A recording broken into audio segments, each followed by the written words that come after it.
New tonight, the Parkersburg City Council elected its next president and vice president. In a unanimous vote for both people, Council elected Andrew Borkowski as president and Sharon Cool as vice president. Former President Mike Reynolds says he enjoyed his 6th year holding the title of president.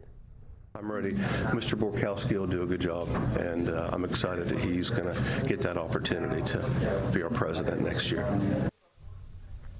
Also during tonight's council meeting, a dispute started. A dispute broke out tonight between public and council members during the meeting. Former council president, you just heard from Mike Reynolds, brought up information claiming Brian Hayden, who has spoken during almost every council meeting in 2025, had broken a rule of council every time he spoke.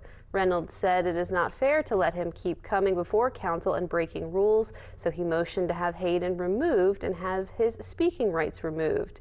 Community people there watching did not like Reynolds' claim and started disputing to him, saying it was not right to revoke Hayden's rights.